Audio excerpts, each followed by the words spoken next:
네. 나 지금 조금 아까 올렸는데 아니요, 아니 이영재 목사님 아직 안 올리셨어요. 올렸어요. 올렸는데 지금 올리셨어요? 카페 올렸는데 제 거는 이번에 좀 제가 다운. 이번 다른 데서 전부 이렇게 캡처했어요. 근데 저는 그냥 간단해요. 주제 하나만 가지고 오늘 좀 얘기 좀 하고 싶어서 하다가 이제 인터넷에서 캡처해서 올렸는데요. 오늘은 제가 헤렘 전쟁, 영적 전쟁 이거에 대해서 오늘 좀 얘기 좀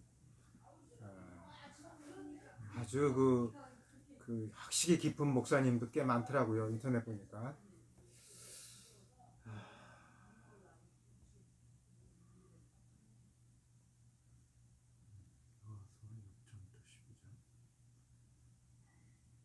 육 6장에서 12장입니다. 저는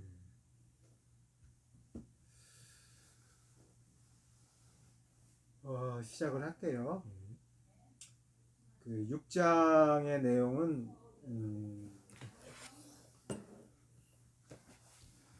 이제 여리고성을 도는 거예요. 7번 돌죠.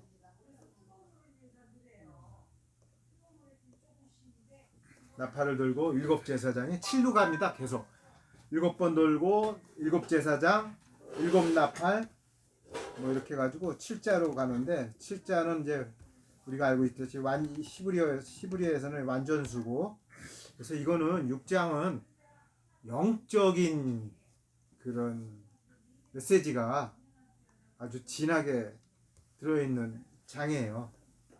이게 사실 이성적으로 보면 성을 7바퀴 돈다고 성이 무너집니까? 그 말도 안 되는 얘기인데 이거는 영적인 이미 메시지예요. 그래서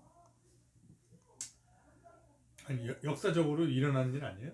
그냥 메시지로만 보시는 건가요?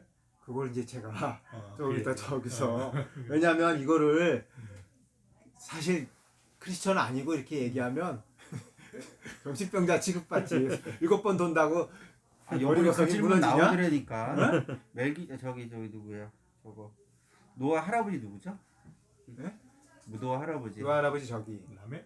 아니 가장 오래 산 사람. 네. 무드셀라.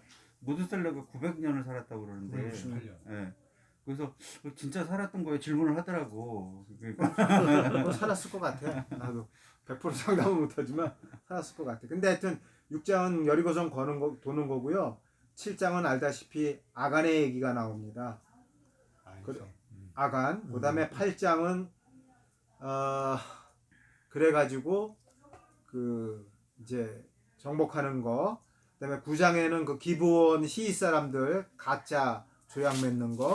10장은 이제 나머지 그 7족속 아말렉 족속들을 전부 진멸해 가는 그런 헤렘 전쟁이죠.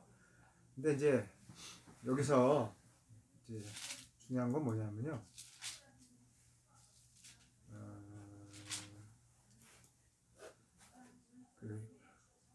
나도 지금 그 매번 읽을 때마다 이렇게 좀 답답하고 좀 저거하게 느낀 게, 이 진멸이라는 단어가 참 많이 나와요. 여호수아에도 신명기에도 나오지만, 그러면 진짜 크리스천이 아니면 뭐 애들까지 죽이고 짐승까지 죽이고 뭐 다 죽여라, 싹 죽여라, 풀포기까지 다 완전히. 그러면 우리가 흔히 얘기하는 뭐 이웃사랑, 하나님 사랑 얘기하는 예수 그리스도의 그걸 갖다가 비춰보면 도저히 이해가 안 가는 거죠. 이 진멸. 이거 그러니까 회렘이라고 그러더라고요. 히브리어로. 그래서 제가 그거를 알면서도 여기서 무슨 뜻으로 이거 하는 건지 알면서도 그게 이제 접수가 좀 감정적으로 접수하기가 좀 힘들어요. 그래가지고 이번에 그 헤렘 전쟁에 대해서 이제 인터넷에 좀 뒤져본 거예요. 근데 결국은 뭐냐면 헤렘 전쟁은 영적 전쟁이라는 거예요. 영적 전쟁. 물리적, 그러니까 그 의미는 영적 전쟁이고, 다시 말해서 이제 그거에 대해서 어떤 목사님이 부천의 세들백교회 박태순 목사님이 그냥 쫙 이렇게 꿰뚫어 갖고 얘기를 했더라고요. 근데 완전히 이해는 안 가는데 뭐 일명 조금 이따가 읽을 거거든요. 그거 동의할 만도 한데 그래서 저는 느낀 게 여기서 말하는 진멸, 회рем은 이게 영적 전쟁이구나. 이게 뭐 진짜 뭐 물리적으로 완전히 이렇게 물론 이제 물리적으로 이렇게 현상적으로 그렇게 나타났겠죠. 그렇지만은 그 숨은 의미는 이게 영적인 의미지 이게 정말 뭐 인간이 믿고 저놈의 족속이 미워가지고 완전히 뭐 진멸해 버려라 이런 뜻은 아니었던 것 같고 이런 뜻은 아니라는 거죠. 어? 그래서 하나님은 그런 회렴 전쟁 중에서도 이렇게 인간한테 그 자유와 우선권을 주세요. 아까 라합 얘기를 했지만 라합도 진멸의 대상이었거든요. 가나안 족속, 아말렉 족속이니까. 그런데 라합도 아까 말씀하셨듯이 본인이 뭐 노력을 했던 안 했던 하나님의 결국은 은혜로서 이쪽에 이제 하나님의 뜻이라는 것, 영적인 의미를 깨닫고 뭐 물리적으로 얘기하면 조국을 배반한 배신자지만 영적으로는 전혀 다른 차원이 되겠죠. 그렇게 해서 이제 살아났듯이 여기서 나오는 9장에서 나오는 그 기브온 족속도 거짓으로 뭐 떡도 곰팡이 쓸은 떡, 뭐 옷도 해진 거 입고 와서 여호수아를 속여가지고 조약을 맺어서 살아나잖아요. 그러면 그쪽 아말렉 동맹으로 봤을 때는 배신자잖아요, 완전히. 그래서 그 배신자를 징벌하려고 5명의 저기 나라 임금들이 모여갖고 공격하잖아요. 그러니까 이 기브온 족속도 영적으로 의미를 깨친 거예요. 이게 무슨 의미인지를 안 거야. 그래서 그런 얕은 꾀를 써서 속였지만 하나님은 그거를 인정한다는 거예요. 비록 자기의 명령에 순종 안 하고 그런 이렇게 됐더라도 결과적으로 하나님이 보실 땐 결과적으로 옳은 방향으로 진행을 하는 거면 하나님이 이걸 용인하셨다는 거야. 이거는 다시 말해서 출애굽의 아론이 아들이 죽고 나서 음식을 먹은 것도 불순종한 거거든요. 불순종한 건데 그것도 결국은 하나님이 바라보시는 입장에서 보면은 이게 옳은 방향으로 가는 거니까 결과론적으로 그걸 용인하신 거야. 불순종해도. 그런 대목들이 성경에 꽤 나와요. 비록 하나님은 이렇게 마음을 먹었지만 영적인 의미를 깨닫고 돌아서는 사람들은 하나님이 받아들였다는 거예요.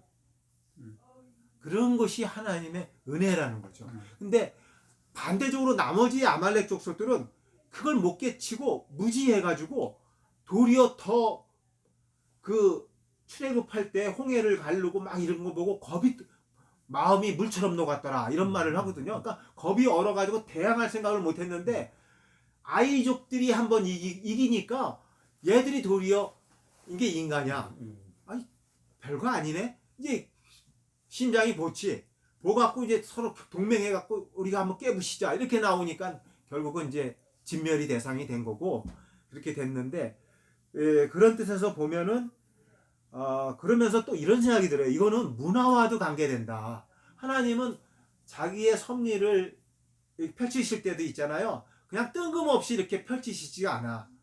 항상 그 시대에 맞는 전통과 풍속과 그러니까 그걸 문화라 그럴 수 있죠. 그 문화 속에서 모든 사람들이 이해할 수 있는 방향으로 행하신다는 거예요. 만약 여기서 우리가 지금 이성이 발달한 지금 현대처럼 야 그건 말도 안 돼. 왜 어린애까지 죽여? 이거를 그래서 뭐 지금 제네바 협정도 포로는 안 죽이는데 막 이런 걸 갖다 집어넣어가지고 하나님이 그걸 몰라서 그런 게 아니에요. 그걸 다 아는데 그 시대에 그걸 하면 있잖아요. 도리어 그게 더 역효과가 되는 거예요. 왜냐? 그 시대는 그게 정이 아니고 틀린 거거든. 그 시대는 그 시대에 맞게 가야 돼. 그 시대는 공동체 개념이고 연자제 개념이기 때문에 가야 돼. 아간이 죄를 저질렀는데 왜 애까지 죽어야 되냐고. 이건 뭐 말도 안 돼. 말도 안 돼 이러는데 그게 아니에요. 그때는 그게 다 죽어야 그게 바로 맞는 거야. 그 시대는 연자제고 그 공동체고 가문의 공동체 뭐 이거 시적 공동체 부적 공동체이기 때문에 그렇게 될 수밖에 없는 문화예요. 그때는. 그러니까 그게 바른 가정이야. 나쁜 거 틀린 가정이 아니라. 그러니까 하나님은 항상 역사하실 때 문화 속에서 역사하신다는 거예요. 뜬금없이 문화를 벗어나서는 역사를 안 하세요. 그렇지만 그 문화 속에서도 영적으로 깨달은 사람들은 하나님이 용인해서 받아들이신다는 거지. 그게 하나님의 은혜를 터놓으신 거죠. 그래서 그런 것들을 중간에 얘기해도 예, 돼요. 그리고 이렇게 성경에서도 그러니까 아직 그 가나안 족속의 죄가 관영하지 않는다라는 부분을 계속 주님께서 강조하시면서 그들을 계속적으로 인내하시고 참으시는 모습이 계속 보이잖아요. 그런 상황에서 근데 저번에 그 가나안의 문화에 대해서 이렇게 그 기록한 거를 봤더니 지금 우리의 관점으로 보면 되게 잔인하더라고요. 막 뭐 애들을 임신 공양하는 건 뭐 둘째치고 뭐 사람을 이렇게 이렇게 이 공양하는 것부터 해가지고 여러 가지 사회정치적인 이 문화가 상당히 잔인하더라고요. 그러니까 지금 우리 관점으로 보면 근데 아마 하나님의 관점에 봤을 적에도 그런 문화들이 상당히 그러니까 악했다라는 부분에 대해서 좀 저는 이제 지금의 관점이지만은 그걸 그 가나안 문화를 좀 이렇게 설명한 걸 보니까 상당히 진짜 그거에 비교해서 이 이스라엘의 문화는 상당히 선진적인다라는 생각이 확연히 들더라고요. 그러니까 그 성경에도 그 인신공양하는 거 애들 이렇게 헌신하 뭐 제물로 바치는 것도 나오잖아요. 근데 그 시대는 가나안족만 그런 게 아니라 저 마야나 아즈테크 문명 이런 고대 문명에서 전부 그 인신공양하는 거, 또 우리나라에서도 뭐 처녀들 갖다 바치는 거, 그 신화 속에 전설 속에 나오잖아요. 그러니까 그게 그냥 단순한 전설 신화가 아니라 그렇게 했다는 거예요. 옛날에는 그냥 여자 마을에 이쁜 여자 골라가지고 갖다 바치고 그게 어떤 괴물인지도 모르고. 그리고 그게 한두 명이 아니더라고요. 네. 그러니까 그러니까 그 사람 심장을 드러내가지고 피를 뭐 이렇게 성전에다가 이렇게 제사 지내는 거. 흐르도록 이렇게. 근데 그때 당시는 충분히 음. 그러지 않았을까 생각이 드는 게 그 요즘에 그 뭐 이방원인가 거기 이제 이방원이 그 저기 이성계가 이제 정권 잡고 그 저기 이제 그 고려 왕족들을 이제 자기 이제 자기 자식들의 그 이제 뭐라 그럴까 그 왕조를 굳건히 하기 위해서 싹 다 죽이더라고 애기까지. 우리 조선 시대도 그랬는데 그 전 시대 한참 이성이 덜 그냥 그때는 그 했으니까 씨앗을 남겨놓으면 그렇죠. 그를 중심으로 해서 다시 모임 다시 반동이 일어나니까 그렇죠. 아예 씨앗 자체를 말살시키고, 그러니까. 그러니까는 저기 수양대군이 자기 조카 단종을 거길로 보내고 나서도 유배를 보내고 이미 정권 다 잡았는데 뭐가 걱정이야. 그런데도 마음이 안 놓이니까 결국은 사약을 내리잖아. 사약 죽여버리잖아. 왕씨가 옥씨로 바뀐 건가요? 맞나요? 왕씨가 이씨로 바뀌었지. 왕씨가 최씨? 왕씨는 고려 시대고. 그러니까 아까 그 왕씨가 응. 이씨로 바뀌었지. 왕자를 안 썼잖아요. 아, 왕씨가 바뀌었지. 아. 이씨조선에 와서. 뭘로 왜냐면 바뀌었죠? 숨었지. 옥자로 바뀌었나? 이름을 바꿔갖고 숨었지. 이씨 때문에.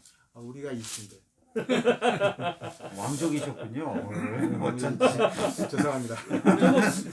너무 잔인하셨어. 저는 그거를 같은 관점으로 보는 게 지금 방금 이성계도 얘기했지만은 지금 우리가 이제 그 진멸을 잠깐 우리 인간의 관점에서 보면은 누구나 다 그 아이까지 죽이고 뭐 이러는 거에 대해서는 좀 불편하잖아요. 불편한데 저는 왜 하나님께서 그렇게 하라고 명령을 하셨는지에 대한 묵상의 관점에서 봐야 된다고 생각을 하고요. 그리고 지금 여호수아하고 사사기에 서너 번에 걸쳐서 나오는데 하나님께서 그렇게 하신 이유는 사실 이 방금 몇 분이 이야기한 대로 그런 잔인한 그런 어떤 삶의 문화에서 이 기독교 이 십계명이라든지 이거는 굉장히 선진화된 문화지 않습니까? 그런 문화로 또 이 자신이 주인인 그 사람들이 이렇게 하나님의 뜻에 따라 사는 것은 정말 우리가 뭐 보수에서 진보로 바뀌는 이 정도는 안 된다. 전혀 문제가 비교도 안 될 정도로, 그러니까 오죽하면은 200만 명이 20세 이상은 다 죽잖아요. 광야에서. 네, 그리고 갈렙과 여호수아만 그 나이 때에서는 이렇게 들어가는데, 그 가나안에 진멸을 하라는 게 성경에서 한 4번 정도 나오는 목적이 그들의 문화와 종교에 이 물들까봐. 예, 그래서 그런 관점의 결과로 나오지만 우리 역사를 보면은 몽골 그 군대가 지금의 이란 거기 가서 아주 진멸을 했다고 하더라고요. 그 스타일도. 그게 거의 역사에 나오거든요.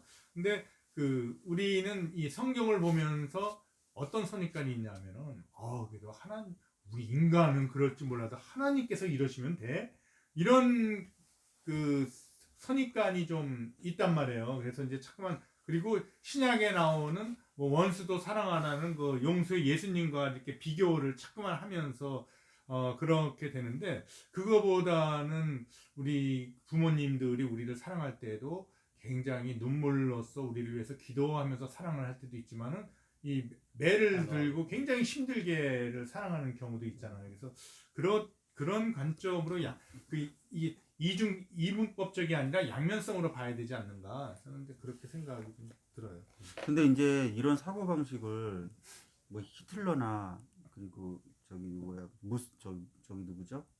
무소리니 아니요, 저기 스탈린이 1,000만 명을 죽였다고 그러더라고요. 강제 수용소로 보내고 이렇게 해서. 근데 그러니까는 어떤 자기의 어떤 그 선하다고 생각하는 목적을 이루기 위해서 이 어떤 다른 그 반대되는 세력들을 숙청하는 이것을 정당화하는 사고의 논리적인 구조로서 이 구약을 인용하는 것은 또한 잘못된 거죠. 그러니까는 왜냐하면 아까 말씀하신 것처럼 이것은 그 당대의 정복전쟁 시기의 문화적 배경 속에서 그 안에서 하나님께서 행하신 방식이었다는 것이지 이것을 신약의 지금에 와서 그것을 그대로 적용해서 그 사고 구조를 그대로 적용해서 내가 가지고 있는 선을 이루기 위해서 다른 반대 대적자들을 그게 수천만 명이 됐건 수억 명이 됐건 다 죽여버리는 것이 뭐 올바른 것이다라는 어떤 논리 구조로 흐르는 거는 근데 의외로 이런 논리 구조를 가져와 가지고서는 안 그럴 것 같은데 그런 구조로 살아가는 사람들이 의외로 많더라고요. 그러니까 그게 전체주의가 무서운 거야. 교회가 그렇잖아요. 지금. 항상 교회 전체주의가 자체가 그런 교회도 그런 그런 전체주의적인 그 사고 방식에 매몰될 때 되게 많죠. 그래서 저는 결과적으로 이 정복 전쟁, 즉 정복 전쟁이 헤렘 전쟁인데 헤렘 전쟁은 결국은 영적 전쟁이고 그걸 내가 딱 직관적으로 느꼈던 게 11장 23절 마지막 절에 그래서 그 땅에서는 전쟁이 그치고 사람들은 평화를 누리게 되었다. 난 이 대목에서 이게 결국은 영적 전쟁이었구나. 정복 전쟁이 그냥 진짜 무슨 영토를 뭐 이렇게 넓히는 전쟁이 아니고 결국은 하나님의 영적 전쟁이었고 그 다음에는 평화가 왔다라는 그런 뜻으로 11장 23절에 그걸 읽으면서 전쟁과 평화가 생각나더라고 갑자기. 근데 이게 음. 그 땅에 전쟁이 그쳤더라라는 거는 이제 전쟁과 전투가 있어요. 그래서 분배가 일단 됨으로써 다 나눠줌으로써 된 거지. 그 다음부터 전투는 딱 계속적으로 일어나거든요. 그러니까 평화가 온 건 아니에요. 전쟁이 큰 전쟁을 해갖고 12개 지파에다가 이렇게 나눠줬고 그 다음부터 계속 전쟁이 일어나요. 전투가. 그 조그만 이제 그 큰 어떤 영적 전쟁은 아닌 것 같거든요. 하여튼 저는 근데 저 그 표현도 조금 저는 이제 일단은 반대하는데 하나님이 얘기했던 어떤 그 틀을 잡았던 계획 잡았던 그 영적 전쟁의 틀은 여기서 끝났다고 나는 생각이. 왜냐하면 사실은 진멸된 게 아니거든요. 나중에 보면 또 이 시족, 여부수족 이런 족들이 다 남아 성경에 계속 사무엘상, 사회 다 거론이 돼요. 그러니까는 이게 진멸됐으면 없어야 되잖아 이제. 근데 그렇지 않고 계속 존재하거든요. 그래서 하나님이 생각했던 어떠한 선까지의 영적 전쟁 이제 그거 순수하게 이렇게 하나님의 말씀을 믿는 그 종족 이스라엘 종족이겠죠. 거기에 대한 어떤 그 선은 이제 끝나고 그 나름대로 이제 평화는 오고 지금 연 목사님 말씀하신 대로 조그만 그 영토 관계에 대한 조그만 싸움들은 계속 일어날 수 있는 걸로. 근데 영적 전쟁이라는 게 나는 지금 감이 좀 잘 안 잡혀. 그러니까 제가 지금 이따가 요 사람 얘기까지 한 거 보고 한번 우리 그거 토론해 보자고요. 저는 그냥 이렇게 표현을 못 하겠지만 그게 영적 전쟁이구나 이런 느낌이 오더라고. 그러니까 표현을 잘 못 하겠지만 저는 그러니까 이 중간이 빠져 있는 것 같아요. 뭐냐면 중간 설명이 빠져버린 것 같아요. 뭐냐면 이 여호수아 시기에 있어서의 이 전쟁을 이 신약의 시대에서의 영적 전쟁으로 우리가 그 의미들을 취하는 과정 속에서 이 중간에 있는 것들이 의미들이 설명돼야 되거든요. 뭐냐면 아까 말한 것처럼 그 당시 문화적인 상황 속에서 하나님께서 이 전쟁이라는 것을 통해서 하나님께서 하나님의 왕국을 세워 나가시는 모습들을 보면서 지금 그대로 우리가 그것을 그 어떤 이 전쟁을 일으키고 그와 똑같은 문화를 통해서 우리가 어떤 이 싸움을 이겨나가야 된다는 의미를 취하는 것이 아니라 여기서 이 문화적인 이 환경들이 변화된 상황에서 이 여호수아를 통해서 우리가 영적인 전쟁의 의미를 취하면 된다라는 식으로 이 말씀하시는 것 같아요. 그런데 그거를 그냥 단순하게 여호수아서 자체를 해서 영적 전쟁이다라는 말만 이게 탁툭 내뱉으면 그러니까 이제 중간을 생략해 버리고 그러니까 그냥 신약으로 건너뛰어 버리는 그런 느낌이 드는 거예요.